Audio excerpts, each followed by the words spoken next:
We're live now. I'm just gonna see if I can. Do we have a spare bed? Do you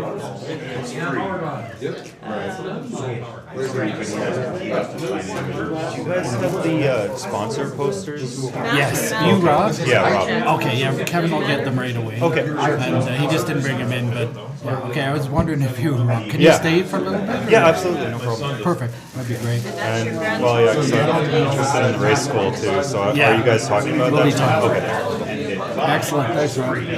So you're just buying a free. What am I buying? You're not buying anything. What is it? Dropbox. Dropbox. Okay, send them. Okay, so if you don't have your signing required, then I can't do it. Okay. Why isn't it getting my license? You're welcome. Does anybody have a pen I can We're borrow? live right now. I got a pencil. I got a pencil. Should have bought a Here, just a Samsung. minute. I'll see if I have a. Oh, there, Mark's got one. No, I didn't. No, it's a pencil. I have a pencil. Okay, just say Original. Oh, it's your channel. That's why. She'll be done in a minute. Okay, I'll log in. so if you want me to change that, send me. Okay, we're just about ready. We just have one technical difficulty Kevin's just working on. Once he changes the login to his login, we'll be fine. Do not adjust your set.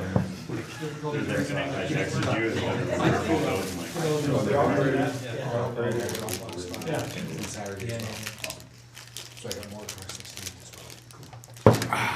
Looks like, yeah, this is still my channel. Yeah, well, that's why I mentioned to you last time when I got my laptop back, you were signed in. I've seen all this pornography. All the good stuff. Trying to run his porn server through this internet connection? Very serious trouble.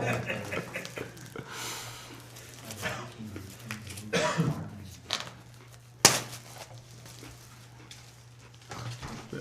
It's like,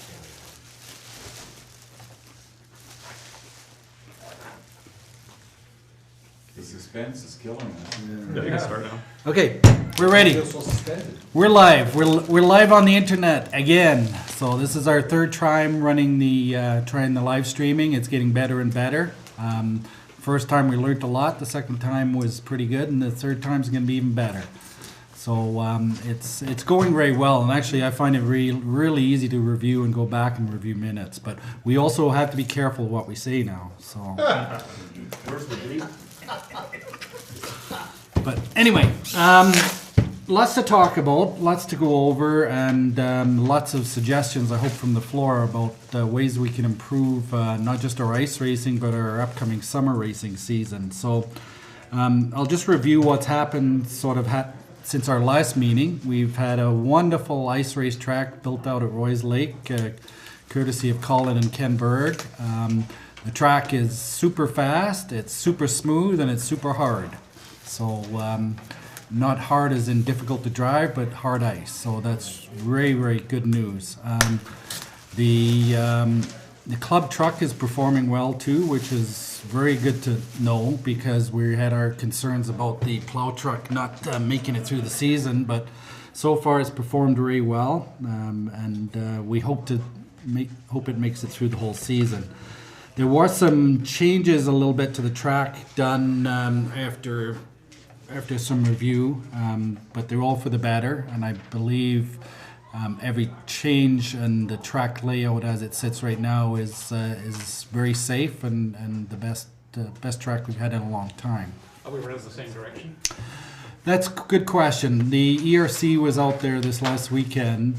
Did you look at the track after, Colin? Not after. Okay. I didn't see any water anywhere. Yeah, Mike Thawed mentioned. a little bit underneath where. On the south end of the rear straight, there is water. Yeah, Mike was just mentioning this, maybe some water on the south end. That's why I'd asked if you'd gone out and looked, Colin. No, But I mean, my lake was wet on Sunday. The boys couldn't even skate on it. They said it was so soft. But it's been plenty cold now. it's been plenty cold, and it should It's like a Zamboni's been out there, I'll bet. it should heal itself, I would hope. So.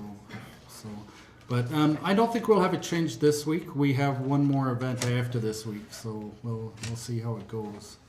So you think it'll run the same way again? I think the same way. It worked out well. You got 2 days this weekend. Yeah, 2 days, so we'll see it after maybe you could. We'll see.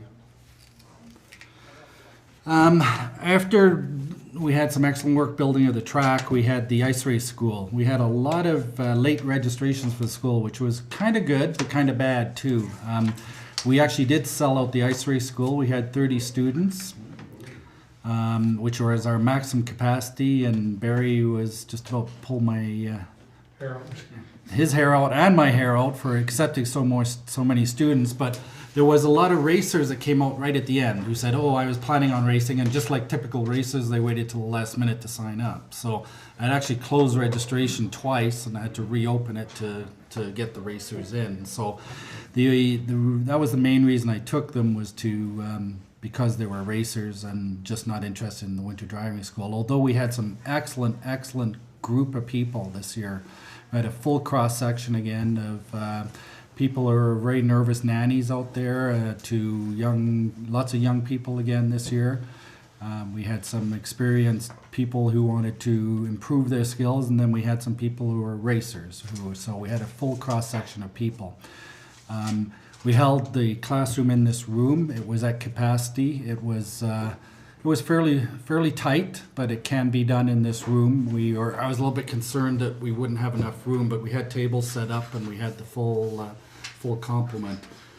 Thank you very much to Barry Munson, who is our chief instructor, and Barry really needs a round of applause from all of us for running that school. We couldn't do it without him, really. Barry is the glue that holds that school together. I'd never run a school before, and Barry says, "Okay, we'll do this, we'll do that," and helped me along organizing it. And the classroom went really well. We had Mark Andrew doing the flags. Gail couldn't make it, but we tried to present her stuff, but not as well as she could have presented it, which was on the health aspects of racing. The one concern I do have is we have a lot of stuff to cover, and you find yourself running out of time at the end, and you kind of have to rush a little bit at the end. So I think we just need to maybe stay on task a little bit more and just get things through. The students were very good on the Friday night. We finished up about 9:45, was it, Barry? Yeah, between 9:30 and 10:45. 9:30, 9:45. Usually a lot earlier than we normally. Yeah, but I could see the attention span was starting to wane a little bit, especially on a Friday evening. So, but it all went well. The booklets, every student was able to take a booklet home with them, which had all the documentation in it, which was fantastic. And Barry put all those booklets together. It was just amazing, and they could take that home and review it over the next few weeks. When I had a lot of comments of, "Oh, I get to keep this booklet?" Yes, you do. And they were very appreciative of that. The school on the Saturday, of course, because we had so many late registrations, I was a touch light on instructors, but a few came out of the woodwork at the end that we had enough to cover it all. We ended up with 22 instructors, so we couldn't get one-on-one, but there were a lot of instructors more than willing to take on 2 students, which was absolutely fantastic.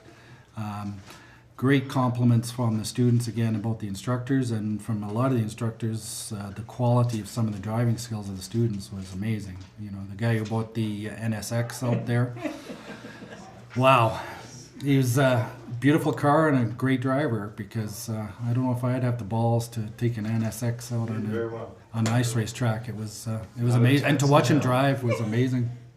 I'd have that in the bank in like first lap. Upside down in the bank. He respected his car as well as the track. Yeah, it was quite amazing to watch, and so that was really neat. We actually had 4 people who had taken the driving school to get the race license. They all qualified, plus a whole bunch of other people qualified, but they didn't really see an interest. And I've sent out an email the 2 days after saying, if you're interested, get back to me. But I think it's nice to say that they qualified and you can get a race license, but it's the next step to go and get it, and they just didn't seem to be that interested after the fact. But a lot of people are very encouraged, and we're talking about coming back next year and telling their friends, so on and so on. So a big thank you to everybody involved with the school, all the volunteers. We had a lot of volunteers out on the Saturday helping with the school. So I'll throw it out to anybody for comments on the ice race school, talking about it, if anybody had any other observations. It was just visibility was paid. Oh, yeah, I don't know if everybody knew this, on the Saturday morning driving out to the lake, you couldn't even see more than 100 feet. 120. Yeah, well, you were out a lot earlier than us, but It was like 10 feet in St. Albert. You yeah, just couldn't even drive. I was very lucky to have my GPS on, or I would not have found Roy's Lake, and I've been out there hundreds of times, and I just would not have found it. It was actually an amazing, because all the students were there on time. It was amazing. And the visibility got better, and then it got worse, and then it got better, and then it got worse again, but it all worked out in the end. Okay, any other comments about the race school? The only complaint I got was that the track time ended up being a bit of a parade, but that was a combination of the number of people that were there and the visibility as well. Yeah, there was a lot of people sharing cars too, which was a bit difficult because you had some faster drivers in the slower field too, and so it was a Mostly little bit positive. hard. That was the only thing that I. Yeah, we tried to get the faster drivers all in the one bit, but the nice part was the long straight was a perfect straight for passing. We had no, as far as I remember, not as many issues and complaints about passing and being stuck behind people because of the length of the one straight. But if you didn't catch them by the end of the straight, then you had to follow them all the way around the south side. So you tried to make sure you try and get your passing in on that long straight. And it's hard to extract streetcars out of snowbanks. Yeah.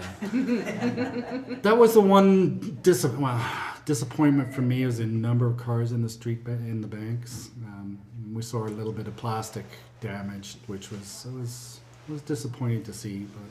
But I think it was a fast, tough track. If you made a mistake, you could get into that bank pretty easily. And They were doing it on that little practice loop. yeah. And the banks weren't quite as forgiving as they could have been either. They were semi-hard. It got so polished. Yeah. Anyway, I want to move on from the school to talk about our ice race season so far.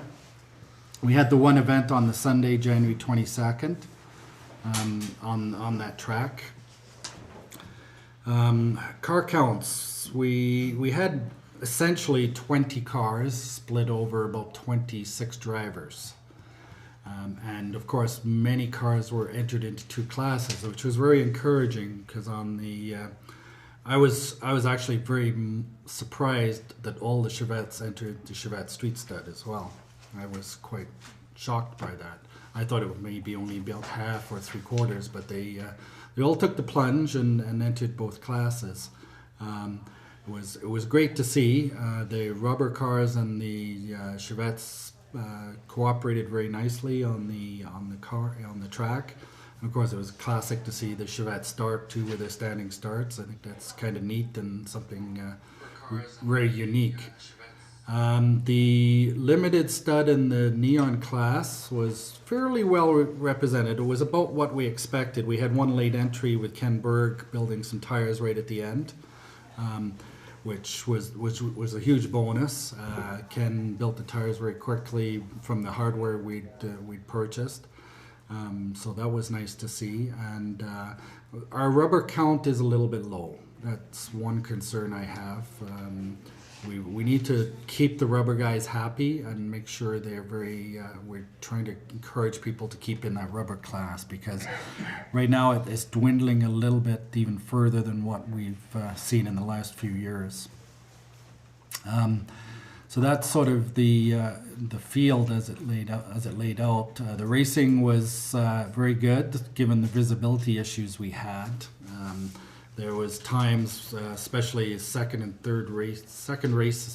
cycle of races that I remember, the visibility was extremely bad.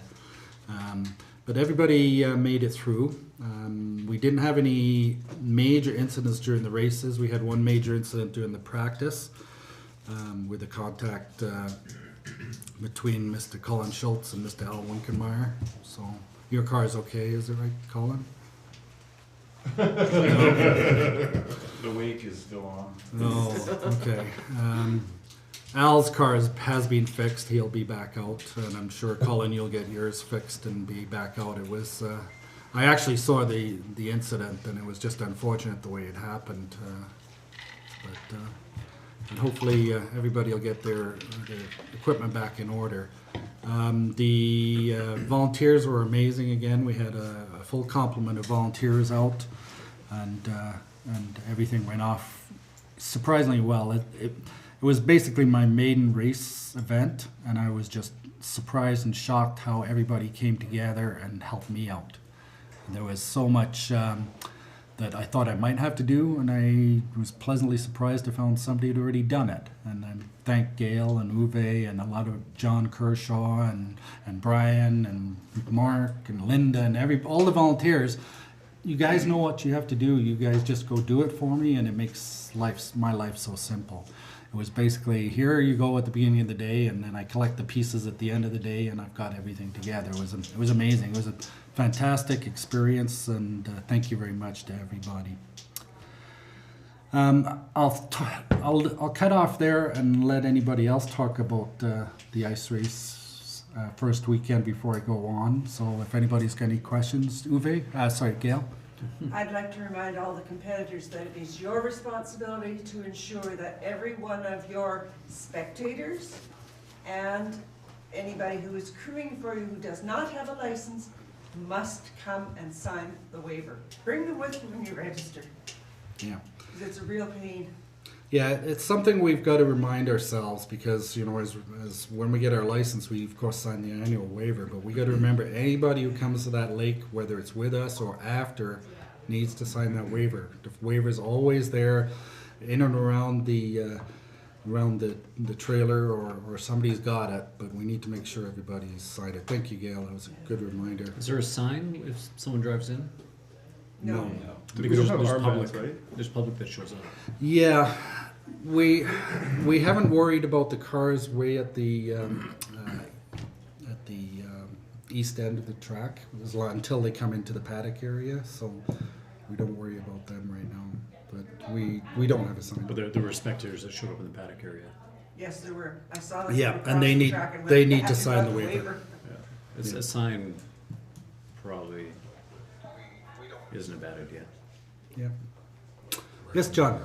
What is I didn't think we wavered spectators.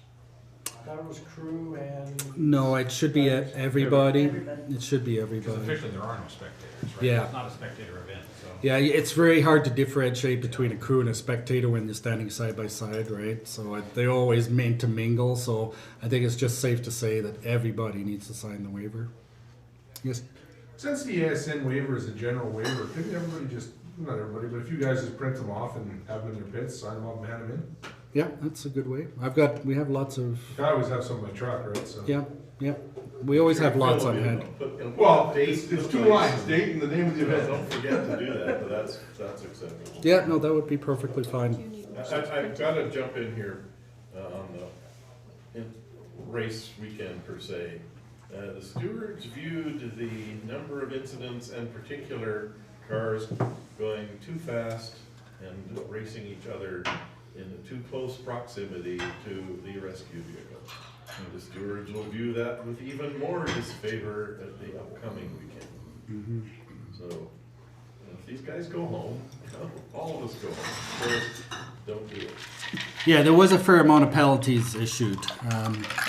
There was 8 penalties issued for the one day, which is a high amount, but a lot of them were warranted, and I'm certainly one of them that received a penalty for passing under yellow. I think the difficulty was the visibility was a bit of a problem, but I'm not sure it's going to be any better for this weekend, so we all better be paying attention to those yellow flags and to the service vehicles, and not passing under yellow and slowing down and going past the rescue vehicles. So Just slow down. slow down, yeah. What's the drone story? We would one thing I was thinking about, Dave, while you were talking about that, and I thought about it earlier, we need to clarify at the drivers' meeting the definition of racing to the yellow or not racing to the yellow, and making sure that everybody understands that, because there still seems to be some not enough clarity whether you're allowed to race somebody to the yellow when you know the incident is past the yellow, or you as soon as you see the yellow you slow down. So I'd like you and Bob just to clarify that at the next drivers meeting if you could. We've always been raced to the yellow. No. To the standing Yeah, To the up to the yellow, up to the yellow. Up to the yellow, yes. Yeah. The Yes, first Bob. yellow, the first The other yellow. thing I noticed there on, No racing, race to the yellow. when the rescue truck was out there, there was a couple of cars that were gunning it and hitting the brakes, gunning it and hitting the brakes, right beside the rescue vehicle, trying to gain and go, but didn't gain a position, but they were working at it. Yeah, try to. They need to stand back until they actually pass that rescue vehicle. Because you have to remember, you've got like Kate standing outside, also guiding vehicles where not to go, and she's directing them, and here they're gunning it, and we are on ice, so anything can happen. That's completely unacceptable. Yeah, that's not right. So we need to bring that up in the drivers' meeting as well, that while they're going, they need to coast past that rescue vehicle. Yeah. We could also have a minimum distance behind a car in a yellow. That's pretty hard. Black flag the bastards if they won't stop. Just constant RPM to It's pass like, the that's, rescue vehicle. No, but I'm saying, yeah, somebody has to be in charge of that, so you can't have that. but if two cars are racing to yellow, you know, rather than going bumper to bumper, Racing to the yellow. right, racing to the yellow. No, but they I'm saying- were- but they were right Yeah, no, past. but I'm saying after that, if you race to the yellow, then the car in front or the car behind is gonna tuck right under. And so there's gonna be a guy on his tail all the way to the incident. And Whereas that's- if we specified, you know, you must be 3 cars back, then there's less. Then Well, it has to be done But- safety. but I'm saying it's something we can try implementing. Yeah, but what I saw is two cars going right past the rescue truck, and one guy's always nudging, right? And you can see the brakes go on, and he'd step on, and you could see the car doing this all the time. challenge, you know. But having, if we require a gap under yellow, then it might help. Might help us. I think everybody's just gonna have more level head when it comes to all of this. You know, we're not racing for dollars out there. Let's just be safe, do it properly, slow down past the rescue vehicle, give the guy a break and give him some room. Just don't. on single file. Absolutely, yeah, yeah. Maybe throw in a single file on caution yellow. Well, it is. It is always. Maybe black flag a few cars.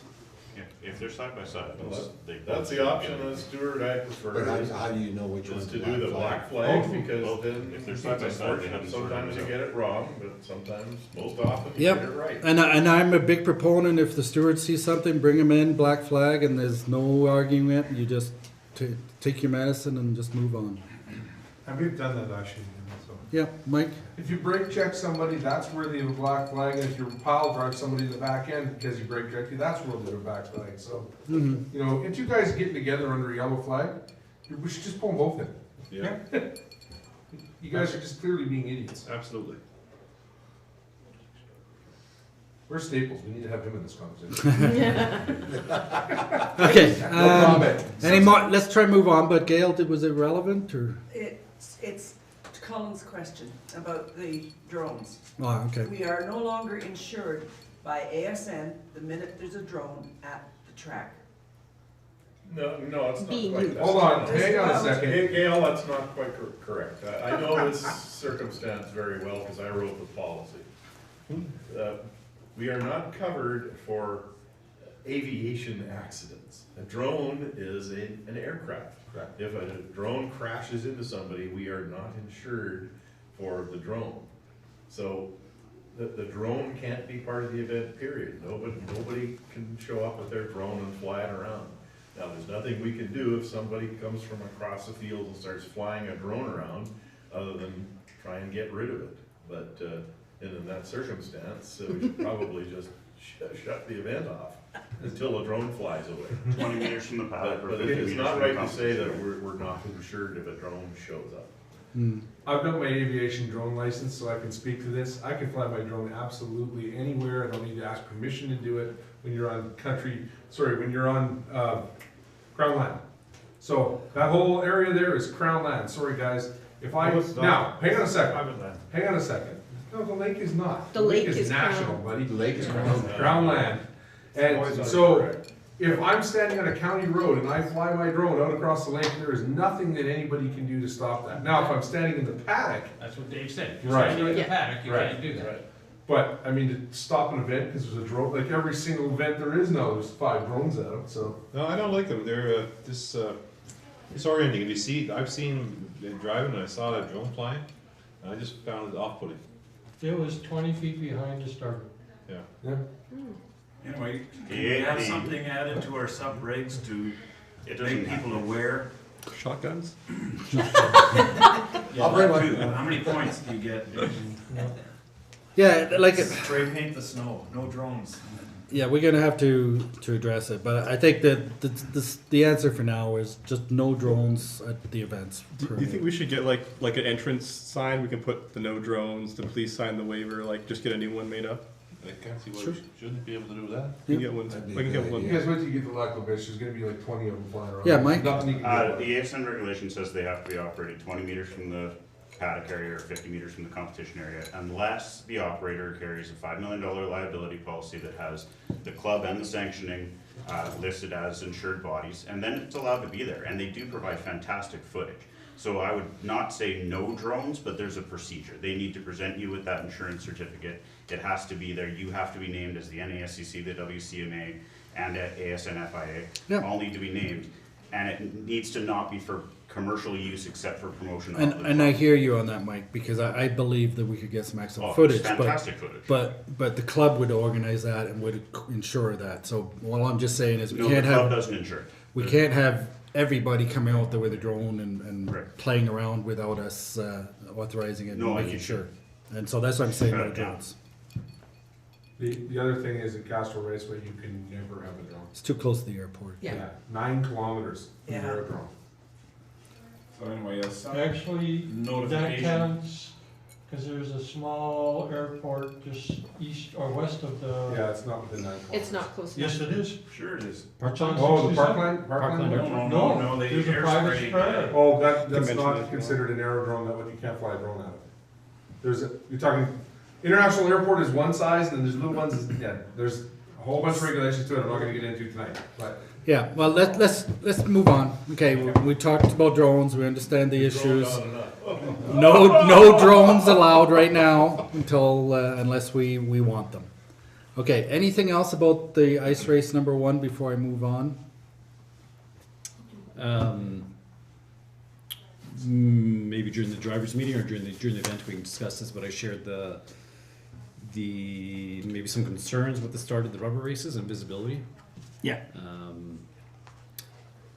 A couple of things. One is we could maybe do a better job of clearing the snow from the track, because after the studded races, there's quite a bit of chips and other things on the track that get thrown up and hurt We visibility. lost one plow truck just because somebody's engine gave up on it. Okay. So we did have 2 plow trucks to clear. But the other thing is to help reduce visibility issues is reduce the speeds at the beginning of the race. So I think at a minimum, the cars need to follow the pace of the pace vehicle until the green flag is thrown. The way it was running right now is that cars are speeding up after the plow truck took off, or the pace vehicle took off, so there's essentially race speeds by the time we got to the start-finish line. Just between the front 2 cars, because it's always Right, the 2 front but- cars that are supposed to face the group. They're supposed to- So that has to be reminded. Very much like the ice. How often do you have to talk about that? But we could, The drivers.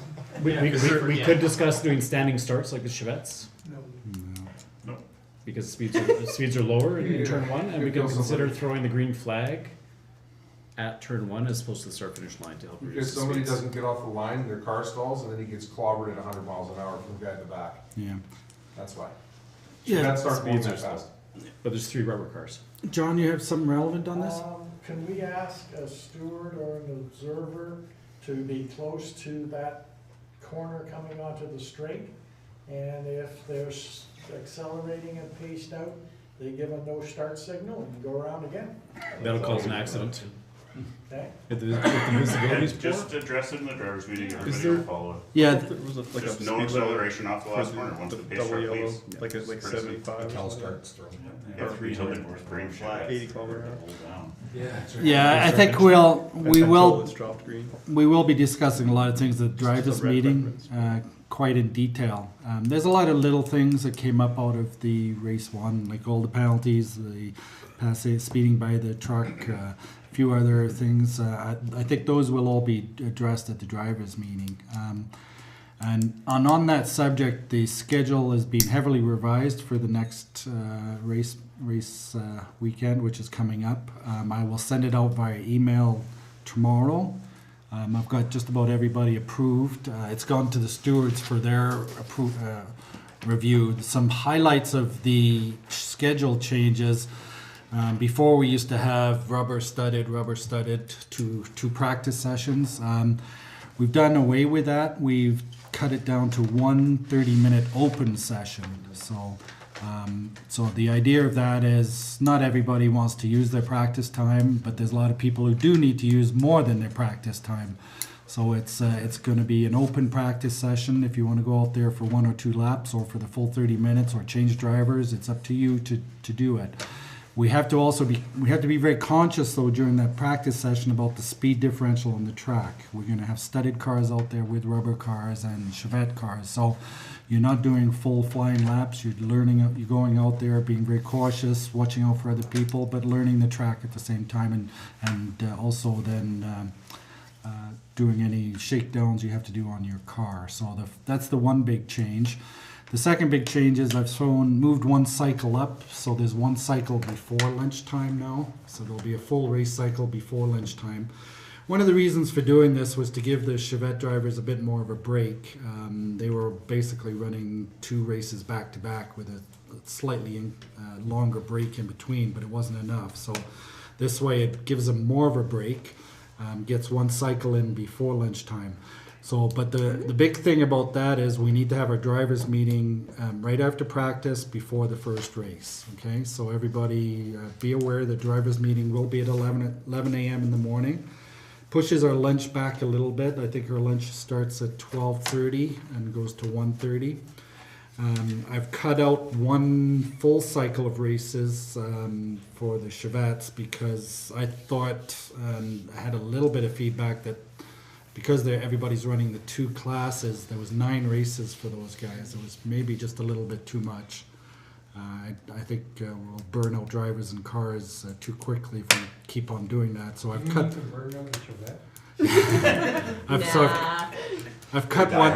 I've cut 1 cycle right out, which eliminates 2 Chevette races, but it actually eliminated 1 neon limited stud race. So I've actually given the neon and limited stud race 1 extra race by themselves because they can turn around so much quicker.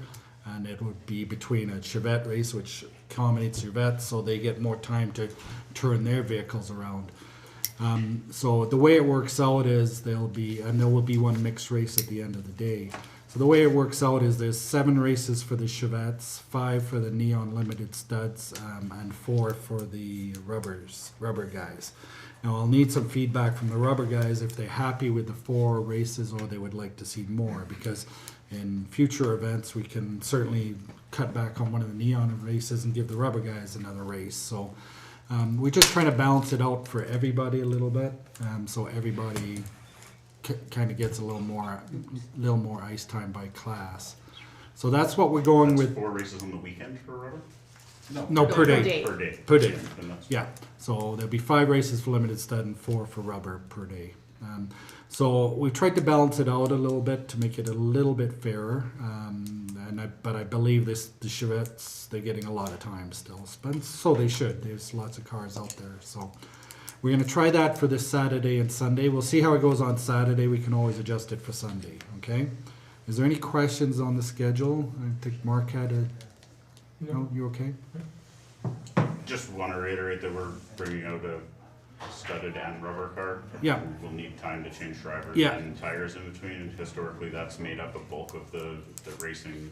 Yeah, I've added actually competitors. 2 minutes between cycles on that I too. know we got hurried because of daylight at the last event, so I don't think that it was in the schedule to be that quick a turnaround, but literally we didn't even get time to put tire pressure in. Yeah, Between no, the two races, no, and the I one, stayed in the car. if you are gonna be doing that, you need to talk to stewards and the starter and make sure that if you can pull off right at the end of the race and come down the pit end, come do that, because you can save at least three minutes there to get your tires changed.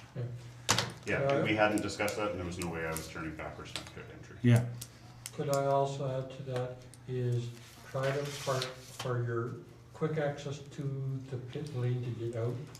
Because if you're at the far end and you gotta wander through the pits, after you come back, you guys are wasting time. If you guys pull off real quick, get your tires at a close location, you can turn around, be back on the hot pits real quick.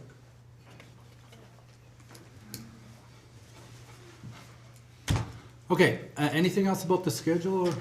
Not but the preparation of cars, we have Yeah. an appearance rule in our regulations, and I think some people don't quite live up to the appearance rule. Yes. How many cars Just did we we have? making a general statement. What was the total car It's- count? it's some cars are extra, Three some limited cars- stud, 3 rubber, No, I was 12 just, it Chevettes. was a rhetorical Yeah. question. Yeah, The answer was in the question. yeah. It's hard to start enforcing appearance rules when we have 20 cars between 4 classes. No, but I think people should make an effort. Absolutely, I don't disagree with you at all. Big dented or. That said, Push telling it somebody down. not to come out because their car looks a certain way when we have 20 cars between 4 classes. Yeah, but these cars have not been repaired over 2 years. That's the problem. Some Yeah. of them, yeah, yeah. I'm using that as I'd a rather number. see them out on the track looking like crap 1986. than parked in a field. My biggest dents are in the roof. Shouldn't roll it. I think I'd like Can't to see see people make an effort. Absolutely. People have, I mentioned it last year to several people, next weekend, you know, 2 cars. The waters are straight on, just a bit more, and it was a better effort. Yeah, no, everybody needs to make the effort, and it's not just the beginning of season effort. You need to do it throughout the season, because by the end of the season they start to look pretty bad. So, Speaking of dents, yes, on the club truck on the passenger I side. am the guilty one of that when I was plowing. What was I that, will pull it up. a large lump? Yeah. Really? Opening up the pit lane there, that small area, the snowbank hit it. I mean, we've had that door caved before, I think. Since we don't run heavy running boards, the lumps hit the door instead Yep. of the running boards. Okay, Hunters. we'll bring the big suction cup so that we can help it. moving on, we did post race results for the first weekend fairly quickly. Thanks to Brian for turning them around. It's good because to get them posted quickly because it brings up any issues quickly instead of waiting later. Can I just congratulate Sean on his 300 kilometer hour Yeah, average lap? yeah. That's impressive. That was. Very. I've been working on that, don't worry. But we did get them posted. There was a lot of talk about them, but when I pointed out that people who were complaining actually got penalties and got penalized laps, then they changed their tone about a lot of things. So that was good. There was a problem with one race that I saw, and I checked video footage of the race, and yeah, the race results did not appear to be right, and that was the rubber Chevette race number 2. Brian would like to talk about that. I think. Yeah, the transponder receiver had a meltdown and it stops. So the only way you can recover is turn it off and back on, and then it doesn't necessarily count correctly in that interim time frame. Lap times are just another, if the race stays clean and all the transponders work, the lap times are good, but sometimes you get 3-second laps, and the lap count is still valid, it's got all kinds of foibles. And don't leave your transponder in the backseat. Yeah, don't leave the transponder in the backseat of your truck, don't mount it with racer's tape, make sure it's got a battery in it that's actually hooked up. Electrical tape. It's an electrical device, mount it with electrical tape. Okay. So the other thing is, I'm experimenting with a like 12 volt to We did 9 that volt years ago, it works. DC thing. That if I can make them for a reasonable price, I might see if I could make a few to sell. 7809s will do that. Yeah. So That's all it is, 2 capacitors and a 7809. We did some years ago and they worked, but yeah. So, yeah, that's the general thing. And occasionally we try and watch and make sure we count cars as they go by, and I hope we get that all straight, but occasionally if just 3 guys go by side at the timer thing, it occasionally misses one. Sometimes it doesn't, sometimes it does, so you just have to sort of watch it and do the best you can. Yeah. As it was pointed out by somebody, the timing people are judges of fact. So, so it doesn't matter, and those aren't alternate facts either, those are just. The competitors may have alternate facts, but we don't entertain those very often unless they have really good reason. And that race, I did go back through and look, and it was one of the cases where the timing system stops in the middle, you cycle the power, it comes back up, and so then I get like 59 hour, 59 minute, and 0.99 second lap times for a while, and then they go back to being something reasonable, so. Talking about the freeze ups, are they getting more common, Brian, or just not? I've seen them off and on. Sometimes you don't get them for a whole weekend, and sometimes you get 3 in a day. So it's not chronic and it's getting worse? No, it's just. Is it software, hardware? Who knows? Operator? Who knows? It involves that little receiver box that's supposed to buffer. We saw it do something really unique. We watched a car go by, and it knew the car went by, but it held onto it for about 4 laps. And then it said, oh, that car went by this time. And so it went by like 5 minutes ago, but the time was correct, so. We need a drone at start finish line. Yeah. Yeah. So anyway, Yeah, we're so, doing the best we can. so How that's, difficult would it be to not a drone, but how difficult would it be to photograph it, like to videotape it, the race?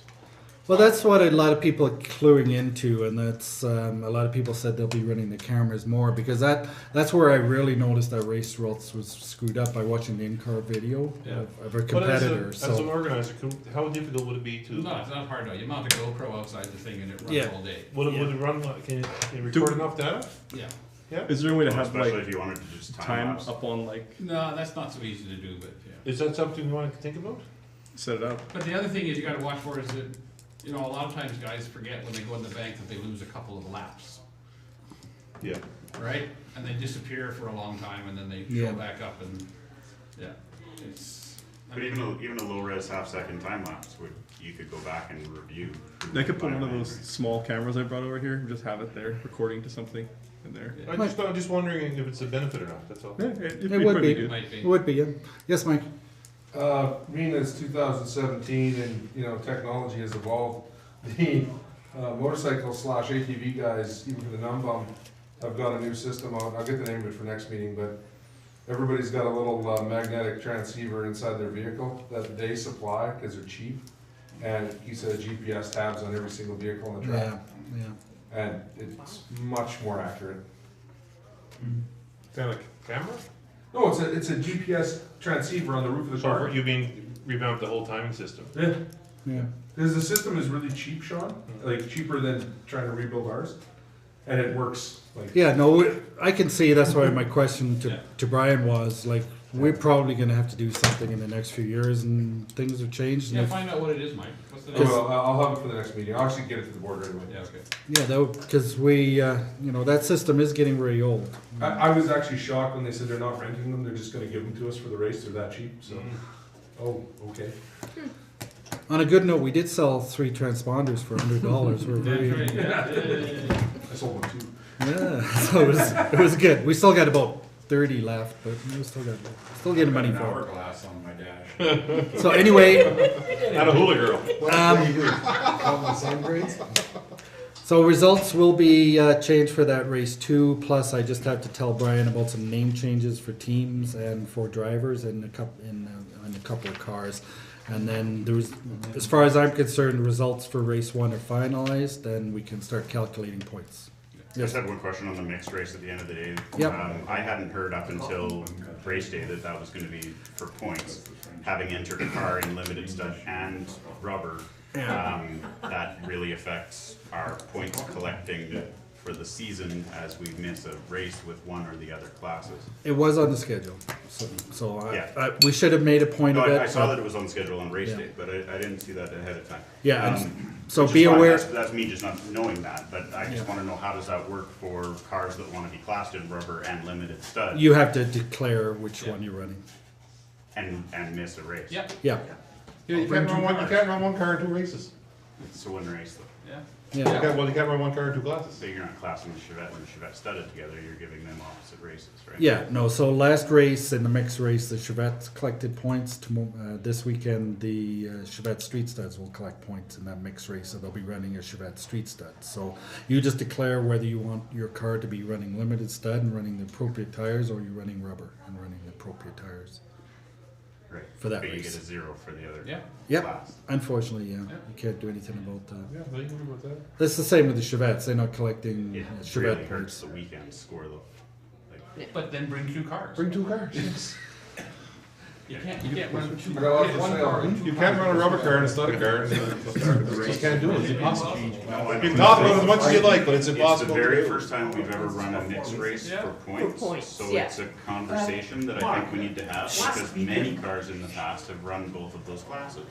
And I think it's something that I'm bringing up for the first time, but will be something that other people will bring up as they move along in the series. Yeah, yeah, I hear you. Yeah, Vitor, did you have something on that? Last weekend, the points for rubber is 4 races. 5 last weekend, wasn't it? 4.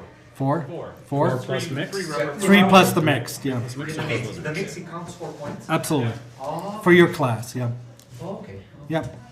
So you're racing in for class points, but you're also racing for pride. So, Yeah. so Actually, for the mixed race, I want to bring something up. People competing in it should be more careful passing each other, etc. We had a lot of incidents in that particular race. yeah, there I mean, was. lots of incidents. Yeah. Staples never hit me once. What? Nobody hit How many times you hit him? on the trailer. Anyway, I want to stop with ice racing for a few minutes. We're going to come back to a few other things, but there's some things we've been working on in the background that not everybody may be aware of. And one of them is thinking about congratulations to our sponsors and a thank you to our sponsors from last season, and hopefully entice them back for this season. So the board had some discussions amongst the board, and 2 board members took on responsibility to get a thank you done for our sponsors for the year. When we look back on our year for 2016, we identified 7 sponsors who helped the NASCC out greatly. Some with direct race sponsorship, some indirectly with services they supplied to NASCC, and then some sponsors who maybe you didn't know were doing some work for the NASCC. So what we've done is Kevin Kalasa did a lot of work to create a beautiful collage of what we could consider to be important pictures from our 2016 season, and we put them in a collage and got them ready on a poster board, and we've done up a letter to present to all our sponsors. So Kevin will bring out this a poster, and we have 2 of our sponsors right here tonight, which we want to present them with their posters. So we want to bring up Mike Elhard and Sean Finn up to the front. Come on. I'm already here. I'm always here. So we want to get a picture. Does anybody have a good camera they could take a picture? Mike, Kevin, come around the front here. We could use mine, but I have to turn the live stream We can do off. Sean's phone. Yeah? Sean's phone's probably got Somebody better know how to camera use than it? mine. I will take the picture. Sean has a new phone. But that's as far as we're gonna go. Kevin, you come in. This is new by now. I don't know what I'm gonna do with all my old tubes, but Which way are you guys There's going? always that between. Yeah. Just step between. Yeah, but as you see, what we did is we created a collage of some pictures from our racing from last year, and on the bottom we put what we call our 7 primary sponsors for the year. Subway sponsored one of our race events, so did Beulah and Fast Tech. R&T Network Solutions provided the Wi-Fi out at the track. Blackjacks provided their facility so we could have some meetings there, and also our registration for our races and the few other things. Finn's Manufacturing, represented by Sean Finn, who did all our storage of our dyno and a whole bunch of other work. And then the AirTech Systems is the one who did our dyno. So we... My name's not on that one or that one. What the? I was looking after this stuff. Write it in later, Mike. Jeez. So let's have a big congratulations to these sponsors. There. Did it work? Yep, we got some pictures, so. What's your name not on? What? You said your name's not on what? Well, the cars are all supposed to have my logo on them. Oh, Photoshop. maybe it's All on the of other that. side. It's on that one at least. No. So anyway, you guys each get one, so we'll give you those Those at are the the end. WCC ones, they double Rob, shots on it. thank you. We get some other ones. Mike, I think your logo went on the back of a lot of the cars. Oh, it was supposed to go on the fender. Was it? Yeah. They were all. And a lot of those are historic. You'll have to tell them. And then Rob is gonna, Nelson's son, right? You're gonna take the 3 for Beulah, Fast Tech, and Subway, and Nelson's gonna deliver those to Subway. And then Sean's gonna take the AirTech and Blackjacks. Okay. Okay? Yep. So, so they'll be delivered in the next week. Your tech, blackjacks, and my own, I guess. Yes, and your own, yeah. So it, the cost was about $1,200 to get all these done, but we did, the nice thing is we have a lot of the artwork now for the high definition of the logos, so which we didn't have before. So it took a lot of effort and time to get all those logos done, but it turned out really good. There was one produced for the club too that we'll keep for the club archives. Three total. Okay. Anything more? Oh, sorry. Anything more on ice racing before we move on? No. There's something kind of related. Last weekend, the Edmonton Rally Club used the track out at Roy's. I'll turn it over to Mike, and he can just speak about that a little bit. Well, thanks a ton for letting us play. The ice was in fantastic shape. Lots of people enjoying seeing all the frozen bubbles for feet down beneath them. The track was in great shape. We tried to use as little of the actual competition track as we could. So we only used turn 1 and exited at turn 2. Colin came out on Saturday and plowed in an exit there that he assured me would be able to be banked back over for the race weekend coming up. And then we ran out onto the practice track and portions of the ring road, and then back in through pit entry. We had 38 entries, as I said. A lot of NASCC guys out there having a look, as well as competitors. A lot of fun. It was good. 2.7 kilometer track. Most people were doing it at an average of about 52, 57 kilometers an hour, depending on 4-wheel drive or 2-wheel drive. And that was about it. And we'll be there the weekend after this weekend as well, weather permitting. Yeah. So the ERC had approached us about using our track, and we talked about it in the executive, and we agreed to give them two weeks in the track use in between our weekends, and then we'll see how it goes after that, and may come up with some other type of events depending on track conditions and weather and a whole bunch of other things. So there are some things we've bantered about, but nothing's set in stone yet, and we haven't made any firm agreements with either anybody about what we're going to do past our last race event or past Lac La Biche. But definitely we're thinking about it. If the weather cooperates and the track cooperates, we could run some more events out there. They won't be ice races. They may be potentially iced ices, lapping, or more rallycross. We'll have to wait and see what the whole group wants. Yes, Barry?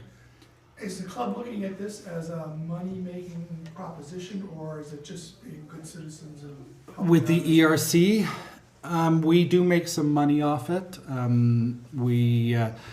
We asked for a donation of $350 from the ERC to help prepare the track and for track maintenance. And the ERC is donating all of the porta potties for the year, so we don't have to spend money on the porta potties. So we are ahead. We are cooperating, and we feel it's mutual beneficial on both sides, for our side and on the ERC side.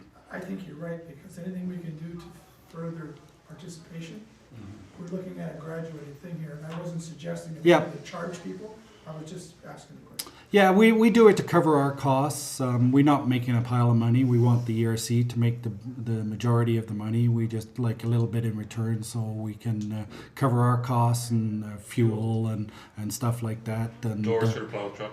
and things for that. Things like that. Some unexpected expenses that do come up. New engine for plow truck number 2. We have to buy Roy a bottle of scotch still too, And- so we gotta Yeah. cover that. Yeah. Bottle of scotch and a nice meal for Roy too. So there's a lot of little things that go into it. So we do get a little donation back to cover our expenses. We don't do it out of the kindness of our heart, let's say.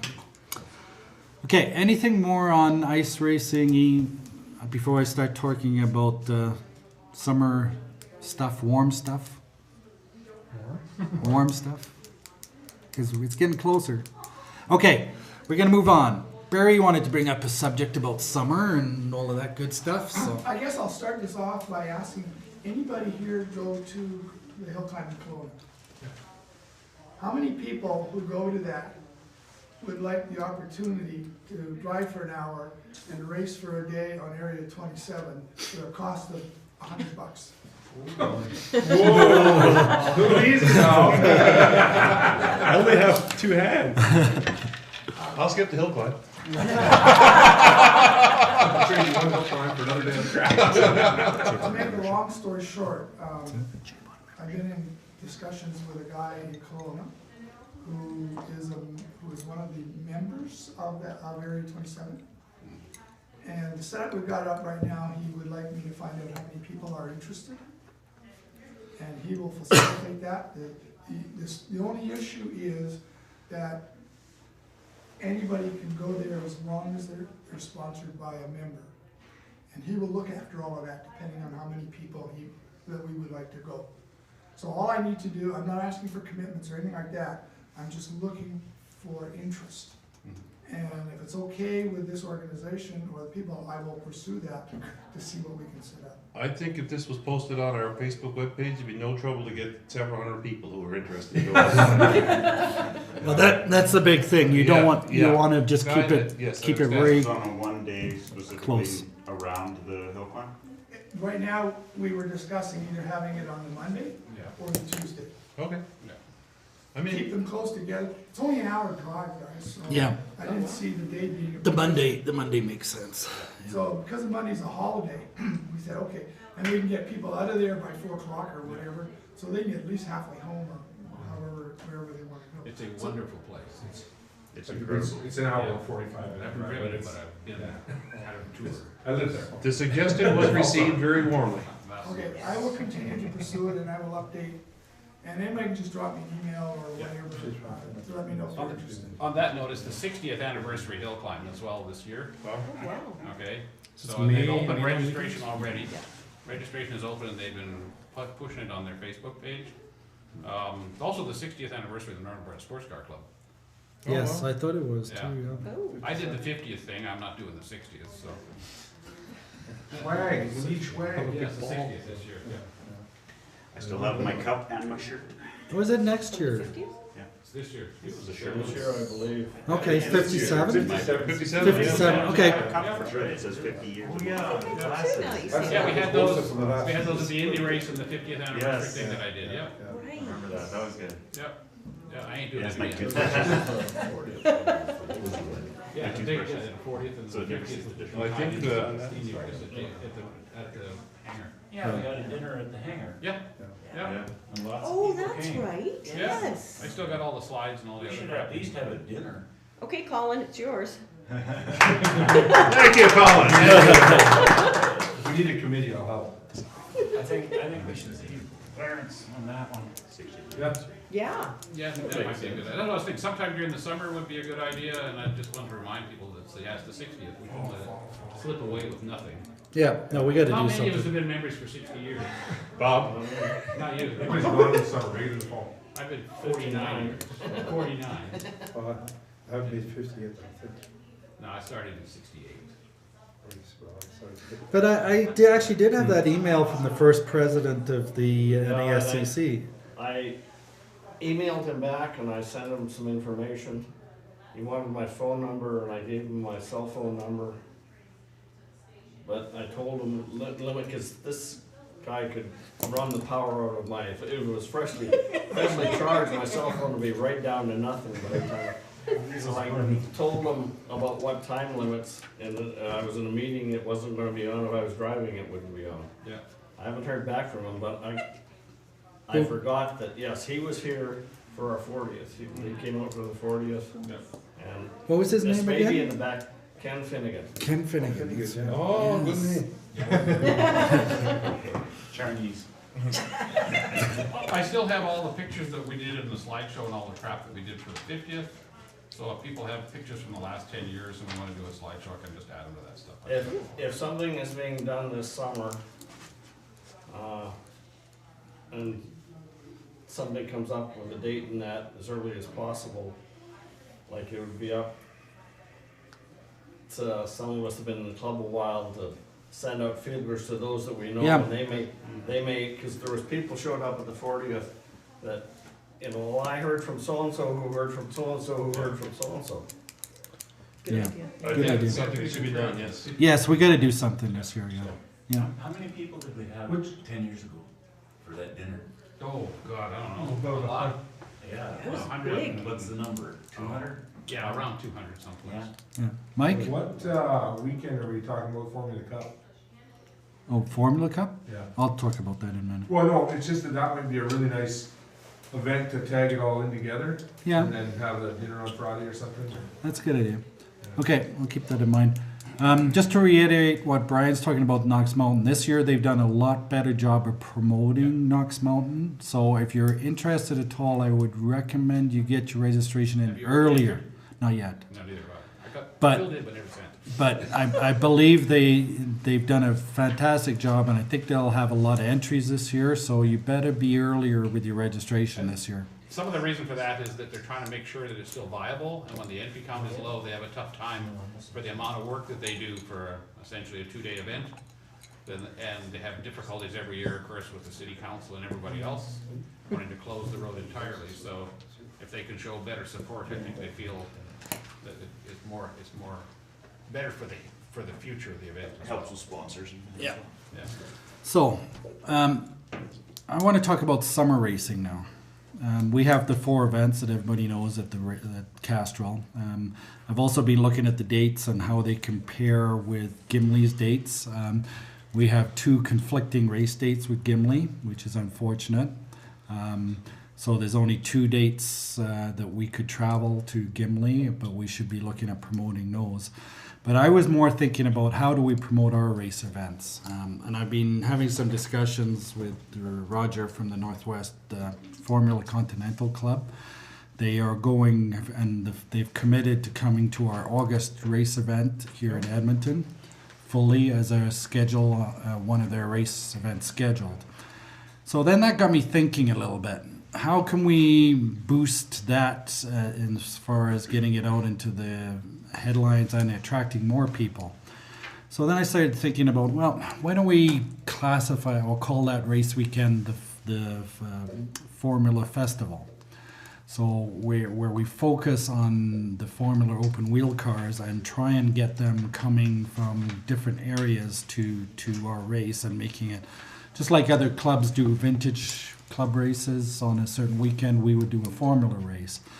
So I think we need to think about it and look at it, but I'm also toying with the idea of offering tow fund money from the club to entice some cars from BC to come. We already have the tow fund in place for the cars come from Winnipeg, but the majority of the other open wheelers are in BC, and it's a lot harder for them to come to Edmonton.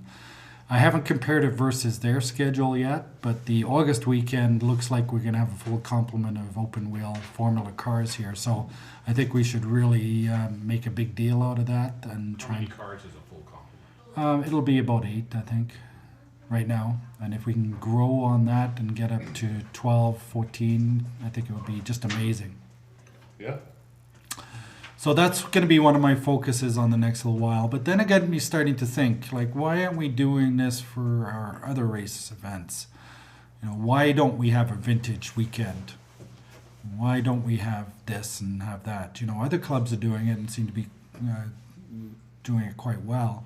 When I think of the Winnipeg Sports Car Club with their vintage on the prairies. So I'm going to throw it back out to the vintage racers out there of maybe looking at picking a weekend and making it a vintage weekend and see how many cars we can get out. Because the earlier we can get the word out that this is going to be a vintage weekend, we hopefully can get the cars all organized. The way I looked at the schedule, the vintage race in Gimli is the third week in August, and I think it'd be our last weekend. Our last race weekend would be the natural one that I see because there's no conflicts. So as classifying that as a vintage weekend. I know we would be having our GT money races on that weekend, but certainly there's more than enough track time to accommodate a lot of vintage racing too. So I'd like the vintage group to take that back and think about that. And then the other big one I was thinking about is we need to maybe celebrate our success with Spec Miata. So when I looked at the dates, the second race weekend, which is our July weekend, is a natural for a Spec Miata celebration. And again, we would be trying to get Spec Miatas coming from the BC area. So that might be a bit of a tougher one, but I'm going to throw some pokers into the fire and see if we can maybe get some money for that too. I believe, in my estimation, that if we offered people coming from BC a $200 tow discount on their race entry fees, we could get more racers. So that's kind of along my lines of thinking. I'll throw that out for any other ideas. But, you know, instead of just calling Race Weekend 3 sponsored by Subway, let's make it something. Let's make it an open wheel festival. Let's make it a vintage weekend, and let's make it a Spec Miata celebration, whatever you want. A feature something race. to market. Something to market. It's a lot easier to promote something like that than just to promote it as a weekend. Another race. So yes, John. Is it possible that we consider partnering with a charity, Boys and Girls Stars or somebody, that we could have a weekend that is a Stars Ambulance benefit weekend, promoted with them? It would definitely give us some exposure. Figure out how we can get a little bit of money for them. Yeah. And have a chopper sitting in the paddock with drag cars. Yeah, that's another alternative. Yeah, that's a good one. Because they get all kinds of Tons of press from advertising. some of these. Yeah, absolutely. Yeah. Dave's got his hand up. Yes, Dave. I believe if we go and try to attract spectators, our insurance might go up for that event. Yeah, I think John's more is just bringing more an awareness to our racing. So Okay, but I'm not sure if we're getting. Buy a non-spectator. We do, but I don't think it's a huge. At Castrol? Castrol's insured. How can it not? How is it a non-spectator event Because at that's the Castrol? way we insure it. We don't sell. We don't sell. But their But track they- insurance They covers. insure their facility. Yeah. I think it makes a difference to us though too. I think if we run a spectator event, there's a difference in our insurance policy. Yes. Yeah. But it's held at a More spectator liability. facility. That's If it's run as a spectator event, which means it's something other than participants and hangers-on, that you try and promote it as a spectator event. In the past, there's been an additional insurance cost. It's not huge, but it is something you'd have It to comes keep down in to mind. whether we're taking the gate or they're taking the gate. They're taking the gate, they're their spectators. Yeah, probably. But they could make a donation if the gate was significant back to the club, right? Yeah, it's something we'd have to work with Castro on. Yeah. Or back to the charity. Yeah. But I'm open to lots of different suggestions on how we can try and promote our events I and, think and what you get suggested, interest. Mark, there is excellent.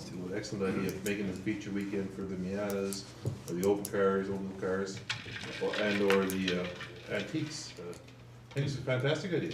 Yeah, but the way I was thinking too, if you make the last race weekend the vintage one, it gives the guys all summer to get those cars all dusted off and out of the garage, get them running. So Are we gonna offer tow money for Calgary? no. Calgary offered tow money for us.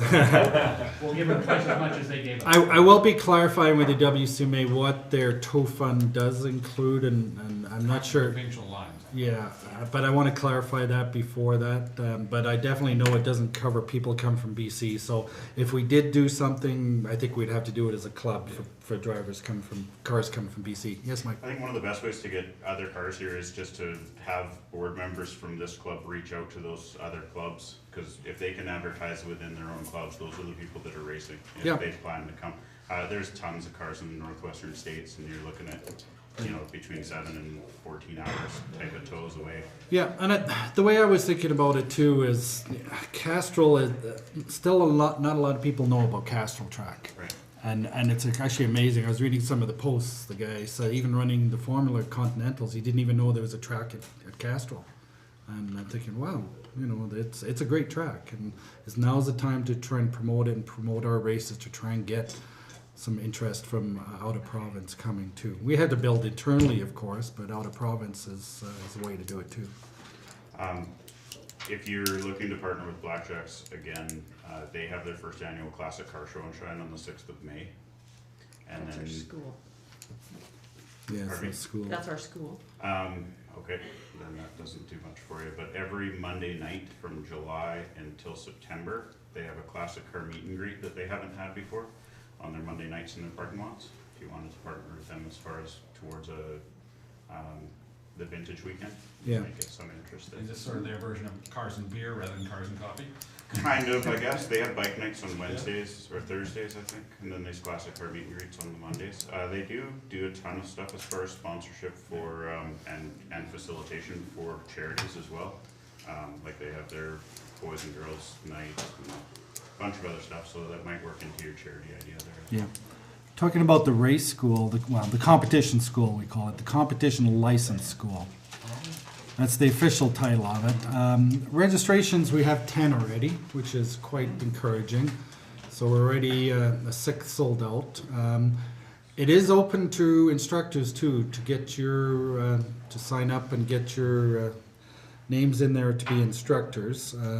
So I recommend you go and do that as soon as possible. As long as you can commit to that dates, you need to be able to commit to those dates. But we haven't really started pushing the school yet as far as promotional work yet, but that will come in the after about 2-3 weeks here, after we just about winding up our ice race school. We will be doing some more promotional work on Facebook with that, and you'll be seeing a lot more of that on your feeds. But it's actually, as far as I'm concerned, it's going quite well with the registration so far. So, yes, Barry. If the registration for the ice school is any example, what you guys have done in terms of advertising these events through Facebook is working very well. I believe so too, yeah. Thank you, Barry. I think Kevin Kevin deserves a lot of credit for that. Yeah. All Kevin. the credit. I really true believe, and I've seen a lot of the comments and feedback from other people. At least they know we're out there and that we exist now. And they know about the Northern Alberta Sports Car Club, which they never did before. And I think that's important. And I believe it will bode well for the future in 2 or 3 years, that once the kids grow up, maybe they will start thinking about racing and coming to join us. Yes, Mark? Talking about putting our name back out, it's back on. World of Wheels is March the 5th. Wow. You're kidding. No. JB's, Carlson, Audubon. It's too late for the club entry. Yeah. That closed in January or something. Wow. Wow. Really? Yeah. Blast from the past, that. It's totally different organizers. It's the guys out of Calgary or something. Mm. Talk about the Miata Club. That's where they're. We'll just have to find out who to go have drinks with. Yeah, you might be able to convince them. Yeah, I think we probably can. But they were, officially, it was closed for clubs, but they were offering some reasonable 40-foot square thing for clubs or something. Yeah. Yep, Barry? Can I ask a question about the track? Sure. What's the status of fixing turn one? I can speak to it. Yes, Sean. Go ahead. I was at a meeting at the track with Rob Reeves and the EMRI guys were there as well, and they had agreed to move the corner, and no work has been done on it, and they plan to get to it in the spring as soon as possible. It may not be done for race number 1, but there was a subsequent meeting that I didn't attend, but Linda was at it and was Yeah, basically their comment at that time was the soonest they can get to it is the May long weekend, and weather plays a huge factor. But yes. Can you be specific about what they're going to do with it? Like how much are they moving it? Well, the track limits will remain the same as they are now. Track limits will not change at all. But the wall will be moved back. Probably, my suggestion was to move the wall back, the wall between turn 1 and turn 2, to put the K barriers along where we park the ambulance now. So it would open it up, and that space would either be gravel space that's dirt, and where the big drainage ditch is, the drainage ditch would be filled in, and that area would be either gravelled or paved, or a combination of both. Rob was getting pricing on paving and graveling, and he was going to proceed whatever was the most cost-effective thing for him. Rob was leaning toward, the motorcycle guys were okay with having it gravelled. I had requested paving, Andy Boone had requested paving, and Rob was leaning towards paving the whole thing, but it was, again, cost-dependent. So he was receptive to it and said yes, it would be done. That's really positive. Oh, very. I mean, I can't say enough, but Castro, I mean, people have been impatient, and the track is this and the track is that, but since we've been out there, I mean, Castro has made an effort every year to improve the track, and I can see it, and I'm really appreciative of it. I mean, the man is financing the track out of cash flow, and I appreciate that. I mean, everybody wants to have Coda built in our local thing, but it just can't do it. So he's financing the track and the improvements out of cash flow, and it's been a constant improvement since we've been there. Well, Mike knows what kind of I mean, the first year they didn't want us to use the track, but Mike pressured him into let us get on the track. And it's been a constant improvement since, and I think it's great. From what I understand, he's also making available, and I'm not sure if there's a cost involved, but the new building as well. Yes, he did. Rob, the building out there is made available for classrooms. Rob and I talked about that. And also they're putting in permanent washroom facilities out there, so running water washrooms in the paddock area between, I don't know where exactly it's gonna be, but he had talked about putting it just to the east of the grandstand that faces the drag track, yes. So, Wow, I didn't hear that. yeah, full washroom facilities, They've running been water. out there for a year, those Yeah, cans. no, the plan was to, no, this is not sea cans, this is That's what they, like a camp style, Yeah. Atco style Washroom. washroom facility with running water and Yeah. showers, to my understanding. But there's also a C-can that's designed. Sea-can parking garage, well, No, not the C-can parking garage, the C-can washroom. It was sitting on the asphalt just east or west of the, well, they've since purchased a wash car, or whatever you wanna call it, it's known as wash car in the oil patches, but not a sea-can, a building okay. for male and female running water washrooms. A specific built washroom. Yes, yes. So what you've outlined here is nothing but positive from the standpoint of what we're looking at coming to the reason I'm bringing this up is that on one hand, we want to advertise and get more people here, and on this side, the owner is making substantial improvements to the facility, which is going to do nothing but enhance that, because turn one was always a problem in the minds of some of the organizations. Well, it was a. There's also a problem with some of the drivers that don't want to come to the event, the track, because of the walls. I mean, I had a big wreck in turn one, and a bunch of the motorcycle guys have woke up unconscious on the air fence in turn one, so, I mean, the owner has agreed to make improvements to turn one. I think it's fantastic. Yeah.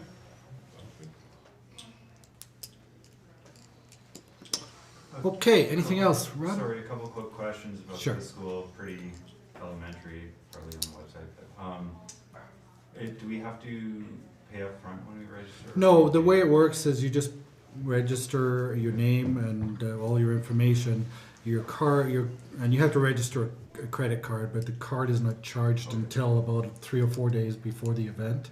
And that's typically the way we do it on all our events. We just hold on to that information and then just charge 2 or 3 days before the event. Okay, and then, as far as the medical, I was gonna do the school a couple of years ago, so I got the medical done and all that, and then just timing with work and whatever else hasn't worked, and now I'm finally, after how many years being in the club and not doing it, I'm gonna get my license. Does my medical still work? Do I have to get? No, you probably have to redo the medical. All right. I think it says recent, somewhere it's written in there. Yeah. 2 Less years. than a year. 5 years. A year. What 5 about- years, 2 years, 1 year, something like that. Depends on your age. Depends on your age. No, but it's written in there, how long your medical is valid for. How, I don't really 5 know. years for anybody you're- after the age of 35. Yes. So you might be 2 okay. years from 36 to 59. Did you? And 1 year for 60 and over. Although you didn't race, right? But you have the license. No. No, I don't have my race license yet. Okay, because I don't know if if I remember reading correctly, if the medical, the 5-year thing only counts once it's tied Yeah. to a I think license. it has to be 12 months. Yeah. But it's written, if you can read through all those rules on racing and the WCMA website, it's in there. You could. It's on page 300. Did you get somebody to do that for you? Children, I have children. Yes. Yes, Graham. Once again. You were talking about trying to get drivers to travel. If you talk to WCMA, they had been talking to SCC BC about providing some kind of travel money between. Yes, I'd heard that too, but I that don't was know whether anything's. that was actually a year and a half ago, and I haven't heard anything since. So I'm not going to hold my breath on that. I think as a club we need to do something. But I should, you maybe just. I will ask the question again. Handy about whether anything's happening in that. Yeah. I hear you, but we'll wait and see. One other thing, make sure everybody gets a room for Lac La Biche if you're going. I booked my room already, so don't wait too long to book your room because there is a lot of people going up to Lac La Biche. So make Yeah, I sure you just had get. an email today from Garnet who was telling me they're also adding in a knife and axe throwing event. Woo! I'm in. Who do we get to throw them at? Who's the The room? question is, are they having a knife and axe catching event as well? I'll ask. So I encourage you to get your rooms booked if you're thinking of going because I think there's going to be a lot of people up there. But they have added several new hotels Yeah. in Lac La Biche in the And last the oil few field years. isn't booming yet up there. So Right. there's still some- Yeah, it's just so hard to tell, and I just don't want anybody to be disappointed. You know, it's not going to cost you It's only a anything. 2-hour drive each way, so. I asked Garnet if there's any, he hasn't got back to me yet, but I asked if there's any hotels that are offering discounts. So if he lets me know, I'll put it on the website. I think Staples mentioned that they had partnered with the Marriott. Oh, okay. No, Ramada. Ramada, was it? Ramada. Okay. Vermont. Okay, good. Okay, anything else? Summer, winter? Yes, Vitor. Racing license, I didn't get my racing license here. Okay, it I is got mine a couple days ago. Yeah, I submitted the list of all the people who raced last weekend to Chris and asked him to let me know if there's any outstanding, and yours is okay. So either it's lost in the mail or it's on a slow boat from China or something. So Yeah, that's okay. Even if I don't have the license, I'm okay to race the weekend. absolutely, because I've checked with Chris. You're good. I was having a little difficulty with the technical aspects of I find that hard to believe, Sean. Did you get your license yet? Okay. Is it approved or? I will get the updated. Who's still? Is it approved? I'm more worried that they're submitted and he's got the application in process. Well, I did all that. So- I gave him some money. That count? Yes, I will check with him if it's been finalized and been mailed to you or if it's still in process. Okay. But we are looking a lot better, and we should have I'm hoping at least 75% of our drivers will have the license in hand. Perhaps you could send them down to with Gary Lane. What's that? The licenses. Yeah, good, yeah, if these got them, yeah, that's a good idea. Okay, anything else? No? Okay, we're adjourned, thank you very much. Where's the gavel?